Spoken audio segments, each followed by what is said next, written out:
FEARSmag.com.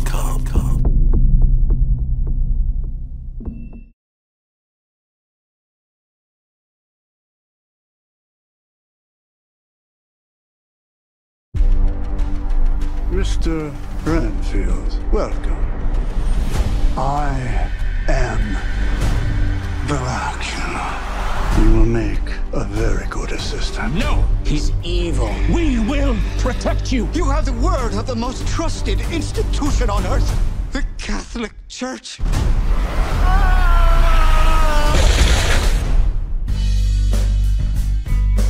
Renfield, your sole purpose in life is to serve me. Now, let's eat. I just want a normal life again. No, no, no, no, no.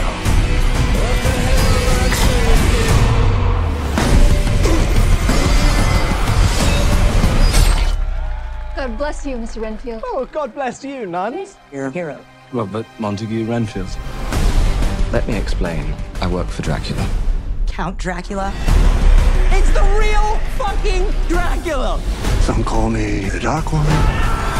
Others, the Lord of Death. So you bring him people to eat? Well, I do other stuff. Like what? Wash his cape? The cape is dry clean only, strictly. Yeah, I will wear this shit. This fly, yeah.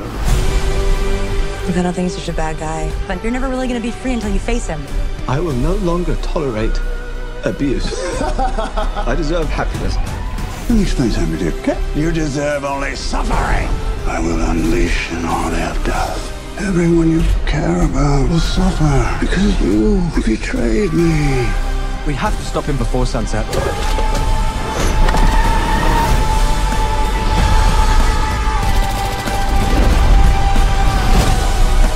I am enough.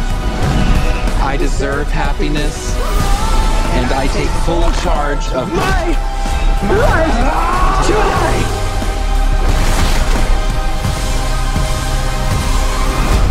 You know when something crazy happens and someone's like, it's okay, I've seen way worse? Everything I saw you do today is gonna be my way worse. It's my least favorite part of the job.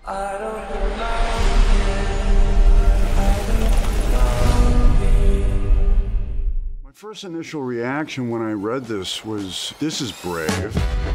This is original. This is unique. I need to get out of a toxic relationship.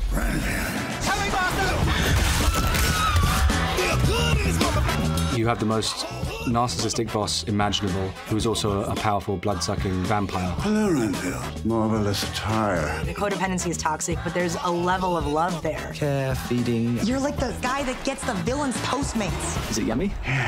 Horror and action and comedy all existing in one movie. We are punching heads off and ripping arms off. Blood, car chases. Fireworks. And then you get me looking like this, being an absolute maniac. People love horror, but what's gonna really pull them into this is the humor. And as they're laughing, You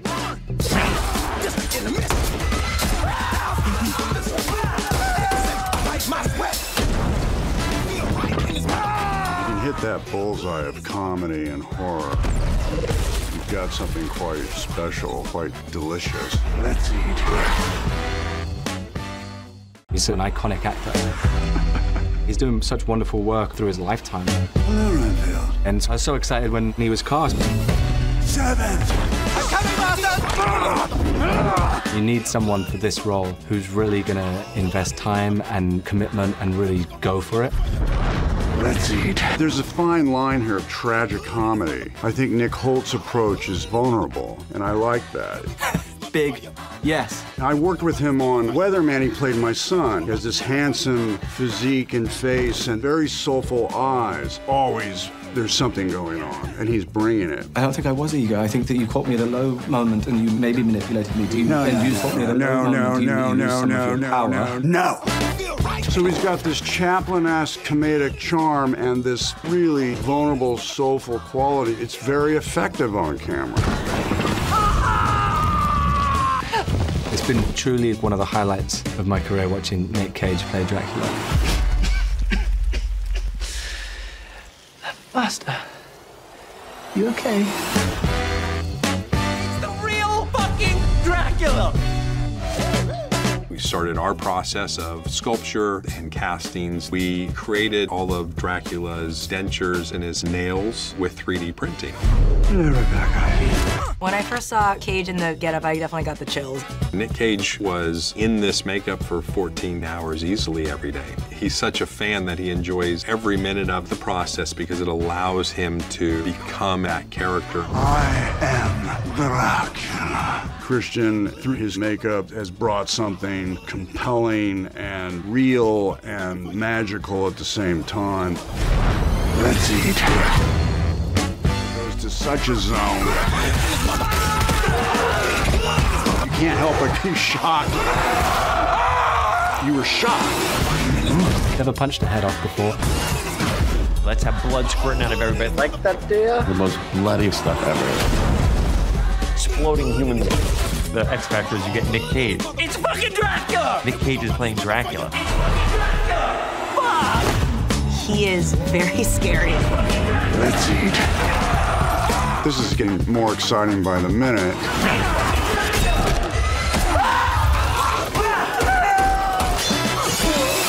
We're doing a lot of blood. Fireworks. We just lit it up. Cocaine as well. Cocaine. Arms ripped off and spurt blood. Clean up on aisle one. Comedic, fast, absurd. Anything goes. You're a bad man, Mr. Renfield! Sometimes that comes in handy.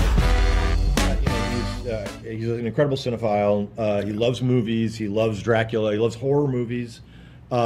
He, you know, as we were talking about what Dracula should look like just in general, you know, for me, I wanted to synthesize stuff, whether it was the Bela Lugosi, the Christopher Lee, I wanted, you know, Gary Oldman, you know, and from the book, from the Stoker novel, I wanted, you know, elements of that. So that's why you have a top hat in one scene, you have a cane, that's from the Stoker novel. The teeth, I wanted to kind of mimic the Lon Chaney Sr. London After Midnight, all sharp teeth. Using Bela Lugosi's outfit and Christopher Lee's when Dracula gets bloodlust, we use those contact lenses that Christopher Lee had in the Hammer movies when he gets, you know, blood, you know, the bloodlust. So it was part of it was just synthesizing stuff. When Cage came in, you know, we had to sort of describe Dracula as like a rock and roll Dracula. We wanted it to kind of be really flashy and big. So, you know, Cage came in and the rings, that's where we got the rings and the fur and all of the, you know, kind of really, you know, soft and tactile textures and that sort of thing in the costume. So that was, yeah, it was a lot of... I just want to say I was absolutely essential to this process because I would go, that looks really cool. From the very early age of 4 or 5, my father would play black and white. We had a 35mm projector and a screen he would put up in our living room, and he would play black and white silent films, and one of them was Nosferatu with Max Schreck. Let me tell you something, when you see that movie when you're 5 in black and white with him doing those crazy things with his eyes and his fingers, that leaves an indelible impression. It doesn't go away.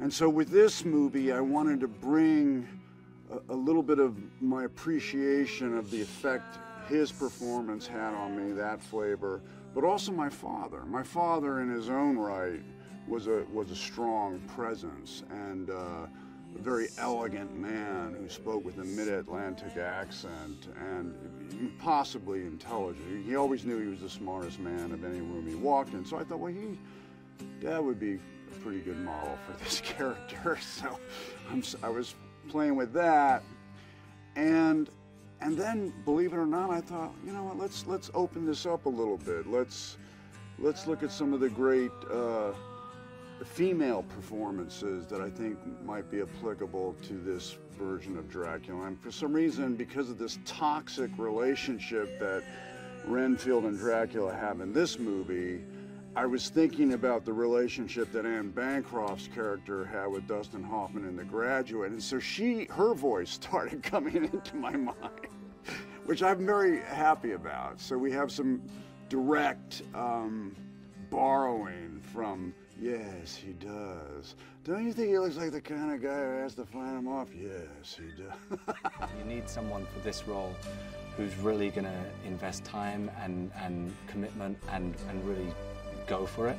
And that's something that Nick really does, but he does it in such a wonderful way where in scenes with him it's just incredibly fun to watch where he's taking interpretation from as well, whether it's Nosferatu and kind of the physical interpretation of Dracula, particularly at the different stages of his healing and power, and the vocal work, and you know, Anne Bancroft in the Graduate is one of the things that he's looking at times, and it really is wonderful to see Dracula being formidable and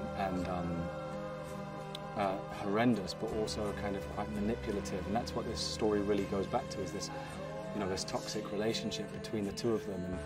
And you know, they've been together for so long, and they really do know how to push each other's buttons and work against each other. And yeah, Nick has been so committed and really turned up ready to play, and it's just wonderful to watch all the nuances and the things that he would bring to the character. When I first saw Cage in the getup, I definitely got the chills, I think, because you don't, I mean, I can't imagine a kind of a modern day Dracula in my head. And in a way you can, you know, as this kind of like a birthday party monster in I think the worst way that you could do Dracula. But I think the way that they translated him now is just, yeah, it gives you the chills. It's like it's kind of stylish. It's like it's still really scary, the teeth, you know. He's a movie star. To play with him, to do stunts with him, to feel protected that I won't get hurt while we're swinging full force at each other and covered in blood and delivering like this outrageous fun dialogue. It's been a blast. It's like playing tennis with someone who's just insanely skilled. And to watch him do a little bit of everything. And he's, you know, when you're number one on the call sheet, you're there every freaking day. He's there every day working his butt off and still is super. One of the things I respect the most is watching someone who's number one on the call sheet work their butts off, but also be so nice to the crew and so nice to everybody and caring about their scene partners and everybody around and taking care of anybody he can. So he is just someone, if you're an actor or just a human being, someone to look up to the way he handles himself on a set. And he's just crushing it. Yeah, we were doing camera tests, and Chris had set up this amazing like set, and you know they were smoking the area, and I have never really seen a director like go hard on camera tests like this. And Cage walked in, and it was like dark and creepy, and there were candelabras everywhere, and he was in costume, and it was like it just transports you, and just the way he walks, the way he turns his head, like. Everything was quintessential Dracula. It was phenomenal. And I don't know if you stayed for the end credits of the movie, but in the end credits of the film, where you have some that you see some of the camera tests as the end credits play. Yeah. I mean, splatstick humor's kind of been around for a long time, and movies like Sam Raimi's Evil Dead 2 kind of perfected, you know, splatstick humor.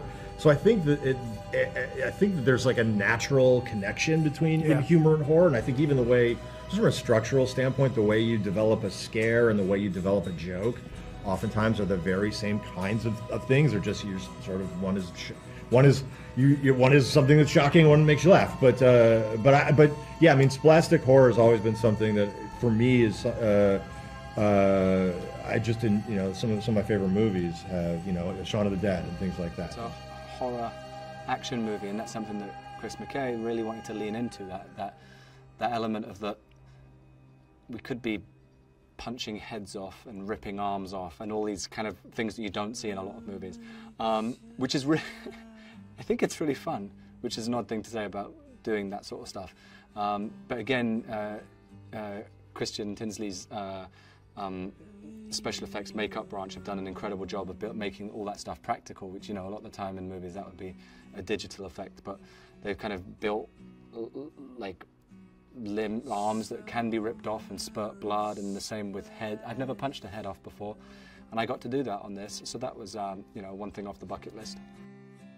Let's do a fucking Dracula movie. Let's have blood squirting out of everybody. Let's have people chopped in half. Let's have people getting superpowers and punching and exploding human beings and guts and gore and comedy and like not holding back on jokes. If it's a joke that's fucking R-rated, we do it and we hit it hard. So it's like, it's fun to be in a movie like this that's gonna come out in theaters that's like unhinged like that. And I think the viewers are going to be so psyched because it's unique and different, and it won't be like, it is unlike any other movie you've seen. There's always a line, and when you cross that line, you either just like anything goes. I think this is definitely an anything goes, like arms being ripped off. I didn't really understand how we'd be doing that. You know, I've come off a lot of movies where we work a lot with like green screen and things like that. But then on this one, you literally just see decapitated arms. Just like, there's like, bring in the arms, and there's like arms on a tray. So it's like the things that you think would maybe be green screen or special effects are just practical. You have the most narcissistic boss imaginable, who is also a powerful blood-sucking vampire, and how you manage to get out of that relationship and survive would be, I think, the pitch, but told in a comedic, heartfelt, absurd, strange way. Sorry to interrupt. Are you okay? I need to get out of a toxic relationship. Why don't you start by telling us what brought you here? My boss, he's different. You can't get him out of your head. No. I need your assistance. I'm coming, Master! Oh, you feel like he could destroy you with the snap of his fingers. Wouldn't even need to snap.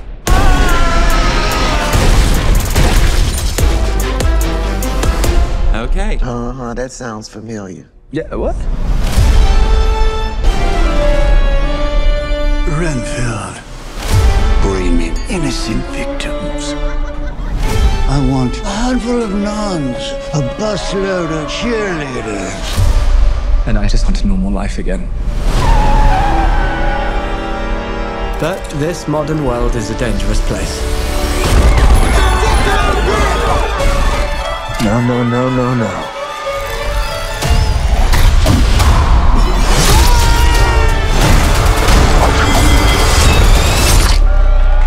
Thank you.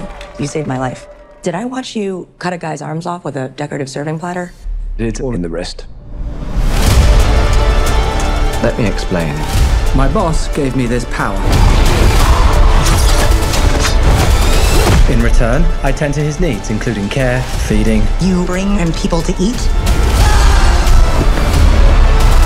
You're like the guy that gets the villain's Postmates. But if you were to stop focusing on his needs, what would happen? He won't grow to full power. Exactly. He won't grow to full power. What? That's so weird. Why would you phrase it like that? But yes. Hi, are you here for the meeting? Well, come on. No!